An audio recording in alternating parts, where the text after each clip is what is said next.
성탄절이 다가오면서 우리의 마음속에 또 예수님에 대한 생각이 더욱 깊어지는 연말입니다.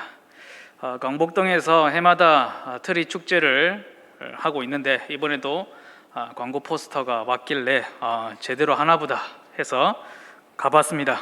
그랬더니 축제라고 하기에는 너무 좀 초라한, 이전보다는 진짜 한 5분의 1도 안 될 것 같은 그런 초라한 모습을 볼 수가 있었습니다. 게다가 거리에는 붐볐던 사람들이 눈에 띄게 줄어든 것도 보았습니다. 코로나 시국이 오랫동안 지속이 되면서 활기를 잃어버리고 어디선가 기쁨과 즐거움을 찾으려고 하는 그 마음마저도 지쳐버린 그런 민심을 볼 수가 있었습니다. 그럼에도 불구하고 예수님의 오심은 기쁜 소식이 아닐 수가 없습니다. 처음 이 소식이 들려왔을 때에도 그렇게 평안하고 즐거운 시대에 이 소식이 들려왔던 것이 아니었습니다. 헤롯 왕이 명령 한마디만 내리면 유대인들의 아기들을 모조리 다 죽일 수 있는 그런 시대에 이 소식이 들려왔습니다. 그러나 이 소식은 들을 귀 있는 자들에게 들려졌고 지금까지도 기념이 되고 있습니다. 석가탄 신일은 뭔지 몰라도 성탄절이 뭔지 모르는 나라는 아마 거의 없을 것 같습니다. 또 한편 생각해 보는 것은 이것이 좀 너무 불경한 생각일지 모르겠습니다만은 예수님께서 왜 하필 사람으로 오셨을까라는 것입니다. 사람이라기보다는 죄인들이라고 불러야지 조금 더 적절할 것 같은 그 모습으로 왜 오셨을까? 호랑이로 오셔도 되고 신성한 동물로 역임을 받아서 금으로도 만든 소, 지금도 힌두교에서는 사람보다 더 대접받는 그 소의 모습으로 오셔도 되지 않았을까요? 아니면 여러 다른 신화에 나오는 사람의 모습과는 조금 다른 어떤 신의 모습으로 오셔도 충분히 가능하지 않으셨을까? 그런데 왜 하필 사람하고 똑같은 모습으로 오셔서 그 모진 오해와 공격을 받아내셨을까? 사람을 사랑하시고 사람을 구원하시기 위하여 사람의 모습으로 오셨습니다. 호랑이나 소가 구원이 필요했더라면 호랑이나 소의 모습으로 오셨을지도 모르겠습니다. 그러나 사람에게 그 구원과 은혜가 필요했기 때문에 사람의 모습으로 오셨습니다. 다시 한번 사람을 사랑하시고 사람의 모습으로 이 땅에 오신 그리스도 예수 우리 하나님께 영광을 올려드립니다.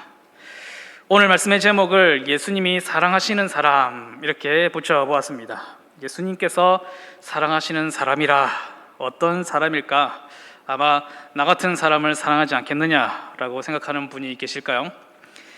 제가 자주 갈 수 있는 것도 아니지만 낚시에 취미를 붙이고 난 뒤로 저녁에 밥도 먹고 누군가의 눈에서 나오는 레이저를 피해서 설거지도 다 하고 그렇게 하면 밤에 잠깐 바닷가에 도장을 찍고 올 수 있습니다.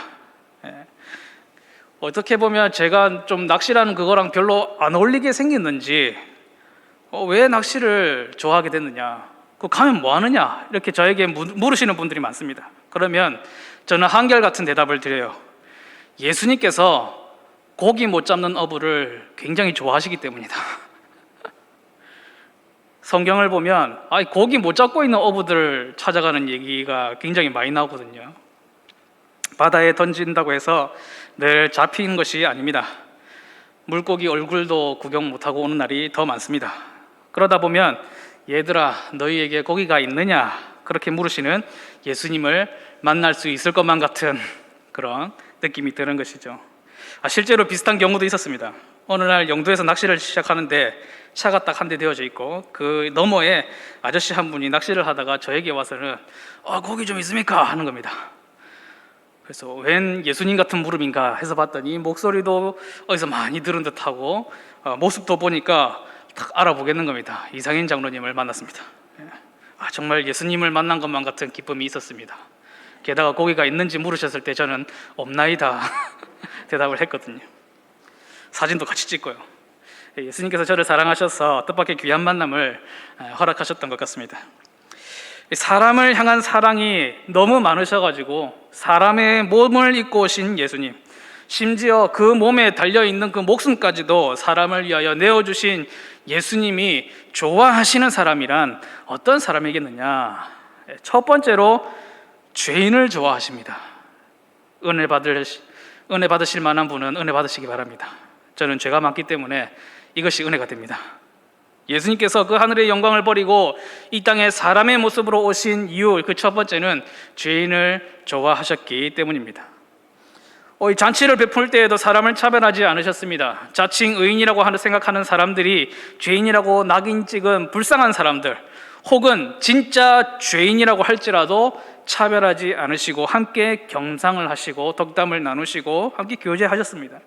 그게 뭐 대단한 일인가 싶을 수 있지만은 후에 베드로가 유대인들이 온다는 소식을 듣고 식탁에서 벌떡 일어나서 이방인들하고 같이 밥 먹던 거 걸릴까봐 그 자리를 피했다가 사도 바울에게 들켜서 호되게 혼이 났던 그 장면을 본다면 이것이 얼마나 당신 문화 속에서는 굉장히 파격적인 행보라고 할 수 있을지 모릅니다. 요즘 같으면 막 인터넷에 올라오고 뭐 식사하고 있는 장면을 동영상으로 찍어가지고 인터넷에서 막 여기저기 올라오고 뉴스 앵커가 진지한 얼굴로 뉴스에 나와서는 오늘은 랍비 예수가 죄인들과 함께 식사를 했다는 충격적인 소식입니다. 이렇게 할 만한 일이었어요. 대서특비라고 할 일이란 것이죠. 바리새인과 서기관들이 쉽게 말해서 시비를 걸기 시작합니다. 간이 작았는지 직전에 중풍병자를 고치셨던 대단해 보이는 예수님한테는 말도 못 걸고 예수님과 함께 있었던 제자들에게 막 시비를 겁니다. 왜 죄인들과 함께 먹고 마시느냐? 그러자 예수님께서 대답을 하세요. 간단하게 말하면 이렇습니다. 나 너희들하고 밥 먹으러 온 게 아니고 얘들이랑 밥 먹으러 왔어. 얘들이랑 밥 먹으려고 내 이 세상에 온 거야. 시원하게 그렇게 대답을 주신다는 것이죠. 의사가 건강한 사람에게 뭐가 필요 있느냐? 의사는 병든 자에게 귀한 존재이다. 너희는 의인이라고 하면서 왜 죄인들을 못 본 채 하고 오히려 고쳐주지 않고 죽도록 내버려 두느냐? 아주 본질을 꿰뚫는 대답을 던져주시는 것이죠. 그때까지 의인, 죄인 이렇게 편가르기를 해가지고 자기들은 고상하고 아주 대단한 사람이라고 분리해서 생각하기를 좋아했던 사람들이 감정이 많이 상했습니다. 그런데 딱히 반박할 말이 없는 것이죠. 하나님의 말씀이었기 때문에 어떻게 자기가 옳다고 더 이상 주장해 볼 말이 없었습니다. 율법을 사용하는데 율법을 죄인을 만드는데 사용해 왔던 그 사람들을 향해서 예수님께서는 하나님의 율법, 그 뜻은 죄인을 불러 회개시키는 데 있다. 멀쩡한 사람 죄인 만드는 걸 하라고 율법을 주는 것이 아니라 죄인을 회개시켜 의인으로 변화받을 수 있도록 만드는 것이 바로 율법을 주신 하나님의 뜻이라는 것입니다. 예수님은 죄인들을 사랑하십니다. 그런데 오늘은 사랑하신다는 표현보다는 좀 더 생소한 표현인 좋아하신다라는 표현을 사용하고 싶습니다. 죄인들을 좋아하셨어요. 실제로 죄인들에게 일부러 찾아가셨고 그들과 함께 일부러 먹기도 하시고 마시기도 하시고 십자가 위에서 아무것도 알지 못하고 하는 죄라고 그들을 위해서 중보하며 기도하기도 하셨습니다. 부활하신 뒤에는 배신자들, 그들을 찾아가기도 하셨습니다. 왜 굳이 죄인들을 좋아하셨는지는 모르겠습니다. 그 깊은 뜻과 사랑과 마음을 감히 다 알지 못하겠습니다. 그러나 예수님께서 말씀하신 것 같이 하나같이 예수님을 필요로 하는 사람들이었다는 것은 분명합니다. 예수님이 아니고서는 방법이 없는 사람들을 향해서 예수님께서는 기꺼이 그들을 좋아해 주셨다는 것입니다. 보통 사람들은 이런 상황이 되면 갑질을 합니다. 내가 아니면 방법이 없는 사람들, 그런 사람들이 나에게 와서 간청하며 부탁할 때면 사람은 우쭐해지고 거만해지고 함부로 대하게 되고 쉽게 거절을 합니다. 그러나 우리 예수님은 그분을 필요로 하고 그분밖에는 해결책이 없는, 답이 없는 인생들을, 그런 죄인들을 모두 넉넉히 좋아해 주시고 자신을 내어 주셨습니다. 정말로 그분의 마음을 감히 다 알 수 없지만은 분명한 사실은 예수님께서 그렇게 죄인들을 좋아해 주셨다라는 것입니다. 둘째로 예수님이 좋아하는 사람이 누구겠느냐? 의인을 좋아하셨습니다. 얼마나 의인들을 좋아하셨는지 죄인을 회개시켜 의인으로 만들러 오셨다고 말씀을 하세요. 회개시키고 갱생시키고 개조를 해서라도 죄인을 의인으로 만들기 위하여 내가 왔다, 그렇게 말씀을 하시죠.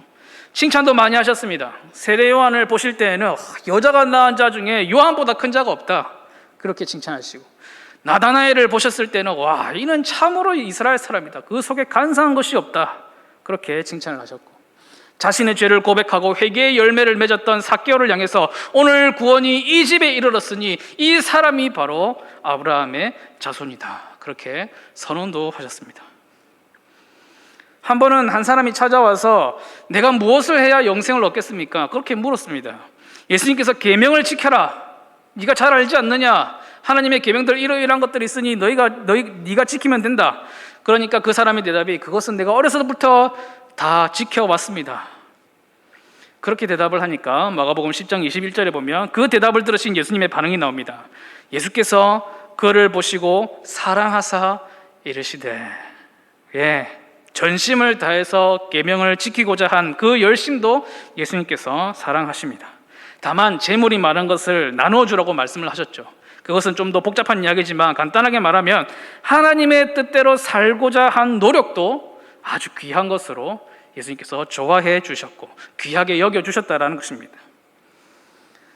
오늘 본문에서 예수님께서 말씀하시는 의인과 죄인에 대한 정의는 평소 예수님의 생각이 아닙니다. 지금 비방하고 있는 바리새인들과 그들의 서기관들이 생각하는 의인과 죄인에 대해서 말씀을 해주고 계신 것이죠.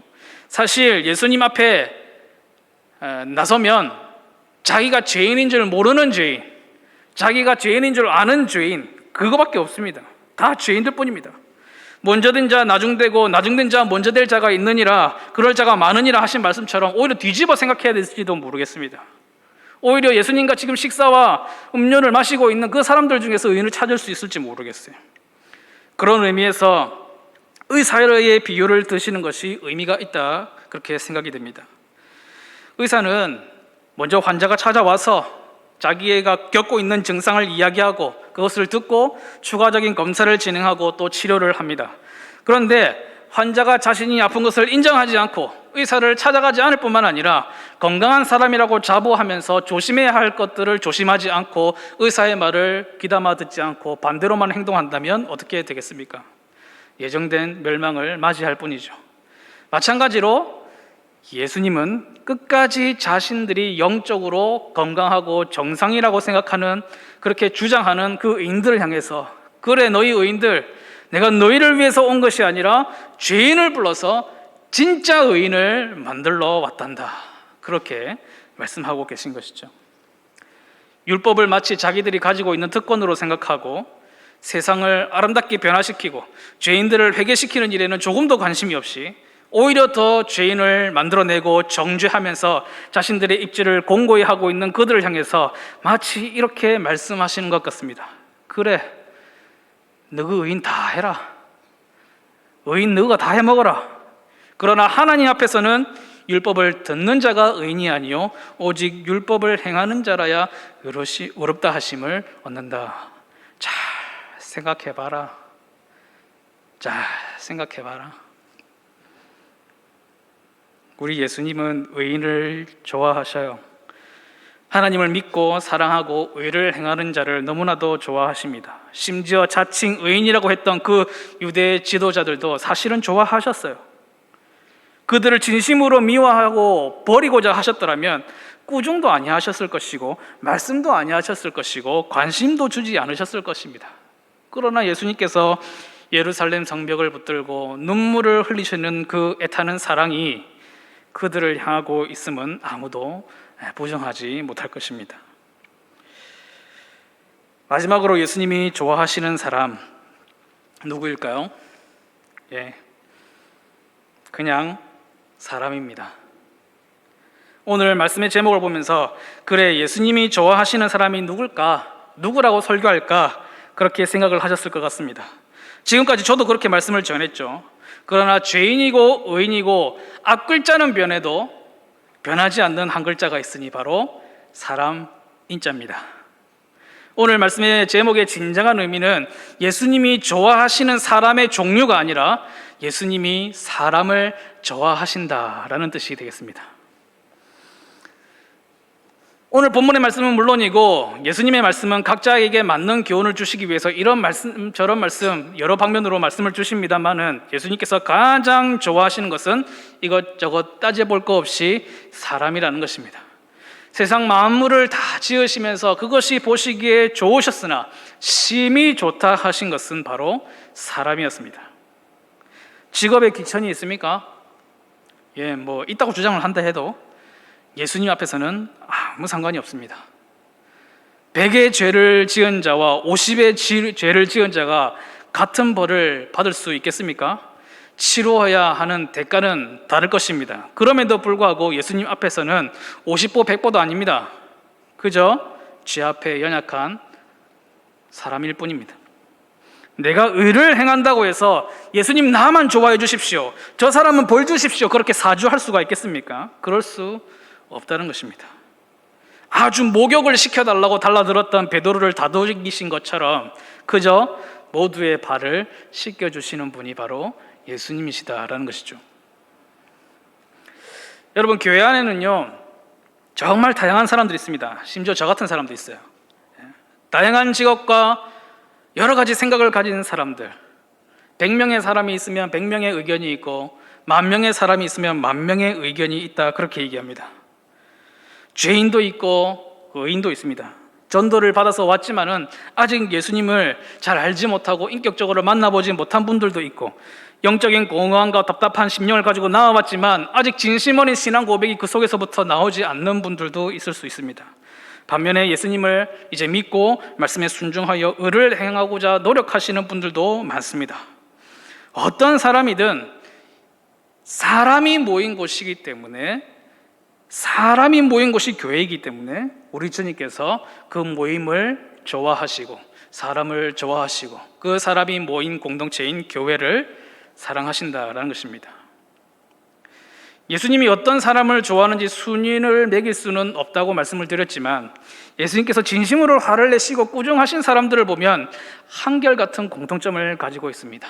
외식하는 자들, 쉽게 말해서 자신의 죄를 인정하지 않는 죄인들이었습니다. 굳이 그렇지 않지만 제 편의상 순위를 매긴다면 그런 죄인들은, 외식하는 죄인들, 자기의 죄를 끝까지 인정하지 않는 죄인들은 예수님과 좀 거리가 있지 않을까요? 아직은. 오늘 말씀을 정리하면서 저와 여러분은 참 잘 되었다는 생각이 듭니다. 적어도 사람으로 태어나지 않았습니까? 예수님께서 하나님의 형상인 우리를 사랑하십니다. 게다가 적어도 자신이 죄인이라고 인정하고 예수님의 보혈의 공로를 의지하는 사람들이 아니겠습니까? 또 한 걸음 더 나아가서 오늘 예수님의 말씀을 이해하고 그 뜻을 받들어 행하는 교회가 아니겠습니까?